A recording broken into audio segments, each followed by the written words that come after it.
तो बात तब की है जब मैं 11वीं में पढ़ता था। हर सेमेस्टर के बाद स्कूल का रिजल्ट आता था और एडमिशन्स फिर से खुलते थे।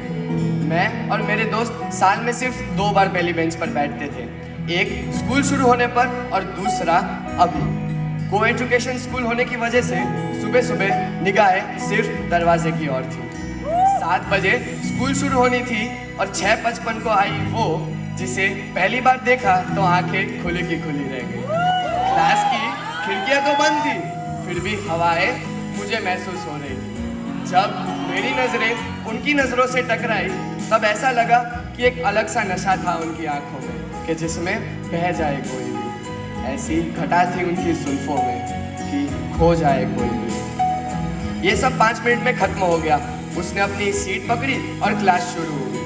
कुछ लेक्चर्स के बाद रिसेस हुई और जैसे ही सर गए मैं उसकी ओर देखता हूँ और पाता हूँ कि नजरें झुकी हुई थी और चेहरे पर क्या नूर था।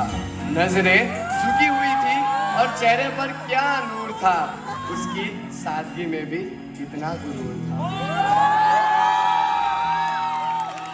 कुछ दिन यूं ही बीत गए। मैं स्कूल सिर्फ उसे देखने के लिए जाता था।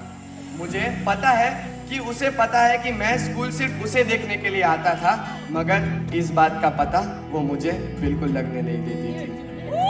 अगले दिन सुबह नाश्ते के वक्त मम्मी ने 4 बादाम रख दी और मैं सोचता हूँ कि एक तो उसे भूलना मुश्किल, ऊपर से मम्मी रोज बादाम खिला देती है। उसी दिन रिसेस के वक्त मैं अपने दोस्तों से पूछता हूँ क्या बता दूं उसे, तो मेरे दोस्त बहुत ही खूबसूरत जवाब लेके कहते हैं। पहला कहता है इजहार से नहीं इंतजार से पता चलता है, इजहार से नहीं इंतजार से पता चलता है कि मोहब्बत कितनी गहरी है। ये सुनते ही दूसरा बोल पड़ा, सब्र रख, वक्त अभी बाकी है, सब्र रख, इम्तिहान अभी जारी है, वक्त खुद कहेगा चल अब तेरी बारी है। अगले दिन बायोलॉजी प्रैक्टिकल था। क्योंकि उस वक्त मैं अच्छे और होशियार बच्चों में गिनती होती थी, मैडम ने उसे मेरा लैब पार्टनर बना दिया और तभी खांसी की आवाज मेरे दोस्तों से आ रही थी। पहली बार मैंने उसे कहा हाय, ये सुनते ही उसने बोला हेलो। वैसे नाम तो मुझे उसका पता था, लेकिन फिर भी मैंने पूछा नाम क्या है तुम्हारा? वो कहती है मीरा, और सामने पूछने पर मैंने भी कह दिया माधव। वैसे तो वो एवरेज स्टूडेंट में से एक थी और मुझे गुस्सा भी कम ही आता था। अब आप मेरी परिस्थिति को समझ ही सकते हैं। अब मुस्कुराकर ही सारी चीज़ें को टाल देना चाहिए। अब आप हर किसी के साथ तो बहस नहीं करोगे ना। उस दिन घर की ओर लौटते वक्त मैं सोच रहा था कि मोहब्बत का रिश्ता कितना अजीब है, मोहब्बत का रिश्ता कितना अजीब है। साला दिल तकलीफ में है और तकलीफ देने वाले दिल में। उस दिन घर में चूल्हे पर बैठे हुए मैं शाम की चाय पी रहा था और तभी पीछे से मेरी बहन आती है और कहती है अर्ज किया है। यूं तो वो मुझसे 3 साल छोटी है, मगर मुझसे भी चालाक और होशियार। उसका मन रखने के लिए मैंने भी कह दिया इरशाद। ये सुनते ही उसने कहा क्या बात है बड़े चुपचाप बैठे हो, क्या बात है बड़े चुपचाप बैठे हो, कोई चीज दिल पे लगी है या कहीं दिल लगा बैठे हो। ये सुनते ही मैं मुस्कुराकर वहां से चल दिया। कुछ दिन यूं ही लैब में बातें और चैटिंग होती रही।